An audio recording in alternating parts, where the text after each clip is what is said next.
এইটো সঁচাকৈ দুৰ্ভাগ্যজনক। যোৱাকালি আমি ছ'চিয়েল মিডিয়াৰ যোগে আমি এটা বস্তু চালোঁ যে বিভিন্ন সময়ত বিভিন্ন বিশেষকৈ গোসাইগাঁও যিটো বিচুৱা সমিতি উদযাপন সমিতি যিখন বিচুৱা পালন কৰি আহিছে, লগতে যি মোৰ নামত অভিযোগ আহিছে, সঁচাকৈ এইটো ভিত্তিহীন আৰু এইটো একদম টোটালি এইটো মিছা।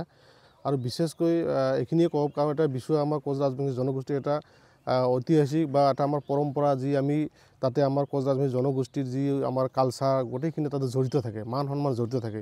ইয়াৰ ওপৰত যিটো বিতৰ্ক বা যি ধৰণে এটা অভিযোগ আনিছে, সঁচাকৈ এইটো জাতিটোৰ কাৰণে এটা মানে দুৰ্ভাগ্যজনক। আৰু যি দুজন ব্যক্তিয়ে বিশেষকৈ আমাৰ অমৰদ্বীপ ৰায় ডাঙৰীয়া আৰু মৃণাল ৰায় ডাঙৰীয়া, তেখেতে যি ধৰণে অভিযোগ আনিছে, সঁচাকৈ এইটো ভিত্তিহীন। আৰু অমৰদ্বীপ ডাঙৰীয়াই এজন অৱসৰপ্ৰাপ্ত শিক্ষক। মই ভাবিব পৰা নাছিলোঁ যে সঁচাকৈ অমৰদ্বীপ ডাঙৰীয়াই এই ধৰণৰ বক্তব্য ৰাখিব। আৰু বিশেষকৈ আমাৰ যি পশ্চিম কোকৰাঝাৰ জিলাৰ উদ্যোগত গোসাইগাঁও আঞ্চলিক বিচুৱা সমিতিৰ সহযোগত যিখন এখন বিচুৱা কমিটি আছে, ছেপাৰেট এখন কমিটি আছে, এই কমিটিখনত মই কোনো ধৰণৰ না ছেক্ৰেটাৰী না প্ৰেছিডেণ্ট। আমাৰ নিৰ্দিষ্ট এখন কমিটি আছে, বিচুৱা কমিটি। আৰু এই বিচুৱা কমিটিখনে গৈ গোসাইগাঁও বিভিন্ন অঞ্চলত বিভিন্ন জেগাত মানে আজিৰ তাৰিখত কোচ ৰাজবংশী জনগোষ্ঠীৰ যি পৰম্পৰা বিচুৱা বা বিহু আমি কিন্তু মানে কৰি আছোঁ। যোৱা দিনবোৰতো আমি কৰি আহিছোঁ। এইবুলিও আমি ইতিমধ্যে আমাৰ 22 এপ্ৰিলত গোসাইগাঁও কমলা ক্লাবত আমি আয়োজন কৰিবলৈ ৰেডি হৈছোঁ। আৰু সঁচাকৈ যে বিশেষকৈ আমাৰ যি দুজন ব্যক্তিয়ে যি অভিযোগ উত্থাপন কৰিছে যে টকা এটা ইলিগেশ্যন, আমি টকা আত্মসাৎ কৰিছোঁ 1.5 লাখ টকা, যিটো আমাৰ গভৰ্ণমেণ্টৰ ফালৰ পৰা যিটো আমাক অনুদান দিয়ে, সঁচাকৈ তেওঁলোকে এই কমিটিখনৰ লগত কোনো ধৰণৰ নাই। আৰু বিশেষকৈ আমাৰ মৃণাল ডাঙৰীয়াই যি ধৰণে বিভিন্ন মন্তব্য গালাগালিচ যিধৰণৰ মন্তব্য আগবঢ়াইছে মোৰ নামত, সঁচাকৈ মই মানে দুখ পাইছোঁ। আৰু বিশেষকৈ এইটো হ'ল ক্ষিতিজ গ্ৰুপৰ মানুহ। আজি তেখেতে কি পদত আছে, আক্ৰাচুৰ কি পদত আছে, মই কিন্তু জ্ঞাত নহয়। ইতিমধ্যে মই ক্ষিতিজ ডাঙৰীয়াৰ লগত কথা পাতিছোঁ যে সঁচাকৈ আপোনালোকৰ যি ধৰণে সংগঠন আজি কোচ ৰাজবংশী জনগোষ্ঠীৰ কাৰণে আজি এটা বিৰাট এটা বেয়া দিন আহি আছে। আমাৰ আক্ৰাচুৰ বিভিন্ন সময়ত বিভিন্ন ভাগত আমি এটা পৰ্যায়ক্ৰমে একত্ৰীকৰণৰ এটা প্ৰচেছ চলি আছোঁ। এই প্ৰাকখনত যদি এনেধৰণৰ মন্তব্য, এনেধৰণৰ এটাক কৰাৰ এটা সিদ্ধান্ত বা এটা চিন্তা চৰ্চা কৰে, এইটো সঁচাকৈ জাতিৰ কাৰণে দুৰ্ভাগ্যজনক। আৰু মোৰ লগত আজি বিচুৱা কমিটি আছে, আপোনালোকে অলপ পিছত ষ্টেটমেণ্ট ল'ব পাৰিব সঁচাকৈ যে মই 1.5 লাখ টকাৰ জড়িত আছোঁ নে নাই।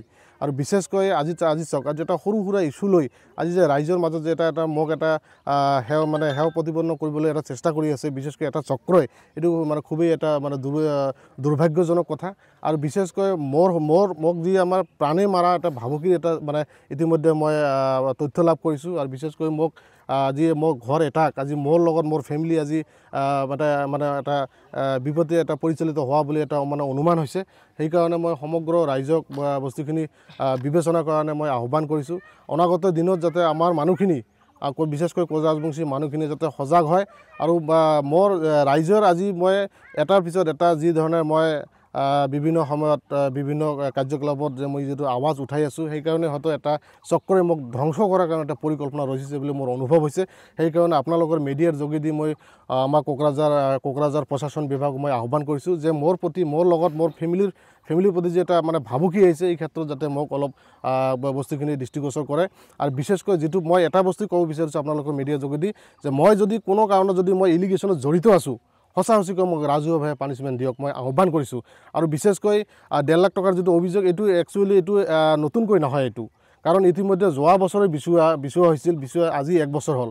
এই 1 বছৰ পিছত আজি কেনেকৈ সিহঁতে যি ইলিগেশ্যন আনিছে, কেনেকৈ এইটো সম্ভৱ? আৰু তেখেতে কোনো ধৰণৰ বিচুৱা কমিটিৰ লগত জড়িতই নহয়।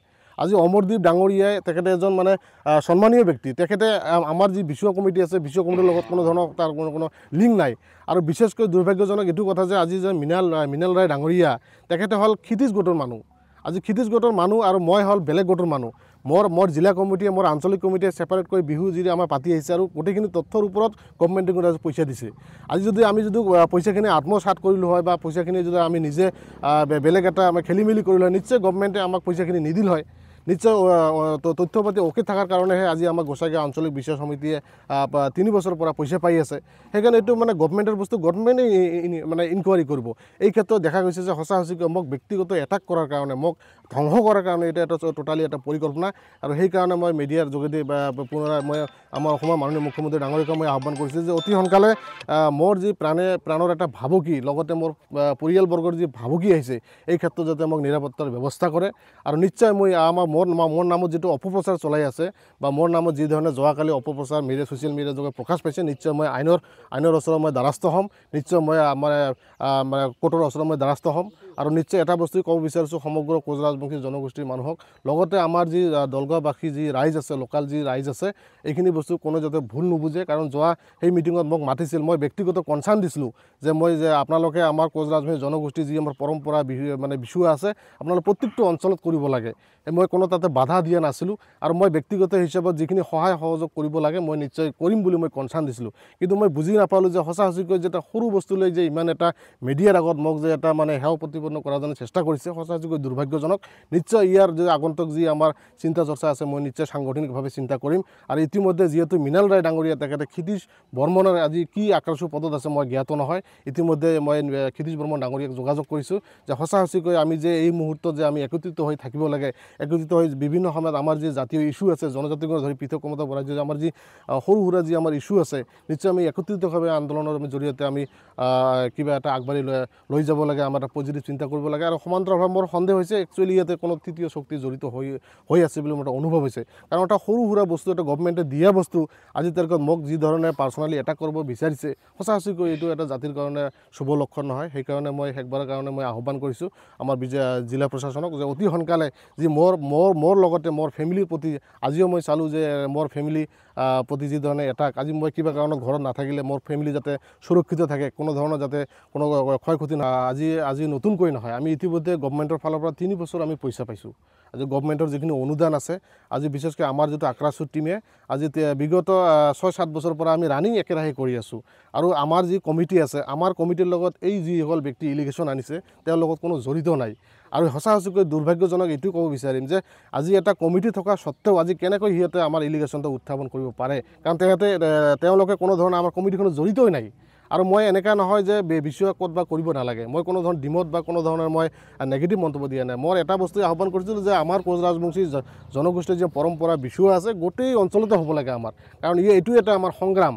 কাৰণ আজি বিচুৱাৰ লগতে আমাৰ যি কালচাৰেল প্ৰগ্ৰাম হয়, আমাৰ যি খাৱা খাদ্য ভাষা, লগতে আমাৰ যি ড্ৰেছ, গোটেইখিনি তাতে উত্থাপন হয়, গোটেইখিনি তাতে উজলি উঠে। সেইকাৰণে মই এটা বস্তুৱে আহ্বান কৰিছিলোঁ যে গোটেই অঞ্চলত, খালি দলগাঁৱত বুলি নহয়, প্ৰত্যেকটো গাঁৱতে হ'ব লাগে আমাৰ বিচুৱা। কিন্তু এই ক্ষেত্ৰত দেখাবলৈ পাইছোঁ যে সঁচাকৈ আমাক বিৰোধহে কৰি আছে উল্টা এটা চক্ৰই। এইটো সঁচাকৈ জাতিটোৰ কাৰণে দুৰ্ভাগ্যজনক। আৰু নিশ্চয় মই আগন্তুক এইখিনি বস্তু ৰাইজক আহ্বান কৰিম যে যিসকল ব্যক্তিয়ে নিজৰ অস্তিত্বৰ কথা নাভাবি, নিজৰ জাতিৰ কথা নাভাবি পাৰ্চনেল কাক বা নিঃশেষ কৰাৰ এটা পৰিকল্পনা, সেইটো সঁচাকৈ ৰাইজে চকু দিয়া উচিত। আৰু নিশ্চয় ইয়াৰ কাৰণে বিহিত ব্যৱস্থা লোৱাৰ কাৰণে মই ৰাইজক আহ্বান জনাইছোঁ। কাৰণ আমি 3 বছৰৰ পৰা যিখন বিচুৱা উদযাপন কৰি আছোঁ, চৰকাৰৰ যিটো আমি মূল্য পাওঁ 1.5 লাখ টকা, তো আমি এই বিচুৱা সমিতিখনে 3 বছৰৰ পৰা আমাৰ কি কয় এইটো সুনধৰ ৰায় ডাঙৰীয়াৰ অন্তৰ্গত জিলা কমিটি, সেই জিলা কমিটিয়ে আমাক সহযোগ কৰি আহিছে। আৰু 3 বছৰৰ পৰা যিখন আক্ৰাসু কমিটিয়ে সুনধৰ ৰয় ডাঙৰীয়াৰ অন্তৰ্গত যিখন জিলা কমিটিয়ে আমাক যে সহযোগ কৰি আহিছে, বেলেগ গোটে কিন্তু আমাক সহযোগ কৰা নাছিলে। তো আজিৰ তাৰিখত আমি দেখিবলৈ পাইছোঁ বেলেগ গোটৰ পৰা কোনোবা যদি আহি কিনে আমাৰ এই আমাক ইলিগেশ্যন লগায় বা আমাৰ সুনধৰ ৰায় ডাঙৰীয়াক যদি আত্মসাৎ কৰাৰ কথা বুলি কয় যে 1.5 লাখ টকাটো খাই দিছে একেতে, এইটো সম্পূৰ্ণভাৱে ভুৱা। কাৰণ আমাৰ লগত আমাৰ বিচুৱা কমিটিখনে আছে, আমাৰ যিখন গোসাইগাঁও আঞ্চলিক বিচুৱা সমিতি কমিটিখন, তাৰে ভিতৰত আমাৰ প্ৰেচিডেণ্ট, ছেক্ৰেটাৰী, কেচিয়াৰ চবেই আছে। আৰু আমাৰ মাজতে হিচাপখিনি থাকে, আমি তাৰ পৰা আমি খৰচ কৰোঁ। তো সেইকাৰণে মই ক'বলৈ খুজি আছোঁ আমাৰ কোচ গোটেই সমগ্ৰ ৰাইজক যে যিখিনি ইলিগেশ্যন লগাইছে এইখিনি সম্পূৰ্ণৰূপে ভুৱা বুলি।